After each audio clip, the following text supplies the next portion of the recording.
My first blog में आप लोग को स्वागत करता हूँ। तो देखते ही पाচ্ছ আমি আই গেছি পুকুরের ধারে। তো দেখতে পাচ্ছ কত সুন্দর হাওয়া হচ্ছে। ধারে কলা বাগান, পিছনেও কিন্তু কলা বাগান আছে। আর এই সাইডটা সব পুকুর, এই সাইডেও একটা পুকুর আছে কিন্তু এটা দেখা যাচ্ছে না, আপাতত দেখাতে পারছি না তোমাদের। তো পুরো ভিডিওটা দেখতে থাকুন। তো আমি এসেছিলাম মাঠে হাওয়া খেতে। মাঠে ভালোই হাওয়া হচ্ছে, তো তোমরা বুঝতেই পারছো। আর এখন চারিদিকে পাট বড় হয়ে গেছে, ঠিক আছে, ভয়ও লাগছে মাঠে আসতে।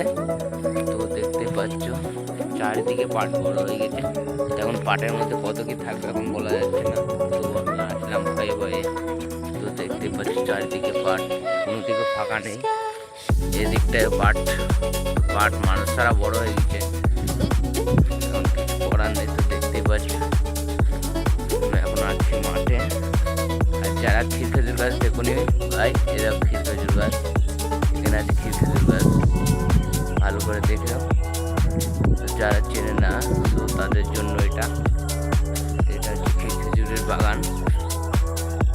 তো দেখতে থাকো পুরো ভিডিওটি, ভালো লাগলে লাইক কমেন্ট শেয়ার করতে ভুলবেন না। তো আমি এখন বাড়ির দিকে যাচ্ছি। তো আমার বাড়ি হচ্ছে এই সোজা। চলো বাড়ির দিকে যাওয়া যাক। ভিডিওটা শেষ পর্যন্ত দেখতে থাকুন গাইজ। আর এদিকে সব মাঠ আর মাঠ ফাঁকা দেখতেই পাচ্ছ। এদিকটার মাঠ দেখতেই পাচ্ছ, এখানে কটা বাড়ি ঘর দেখা যাচ্ছে।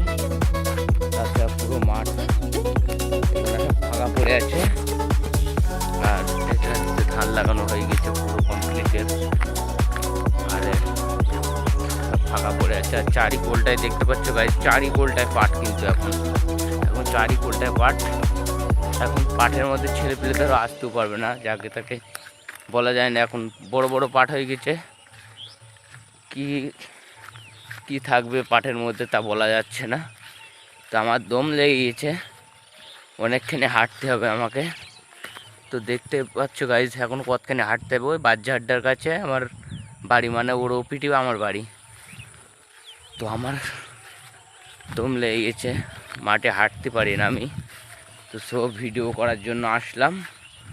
তো তোমরা দেখতে থাকো গাইজ, ভালো লাগলে লাইক কমেন্ট শেয়ার করতে ভুলবেন না।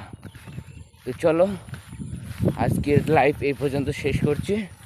তো নেক্সট ভিডিও দেখার জন্য লাইক সাবস্ক্রাইব করতে ভুলবেন না।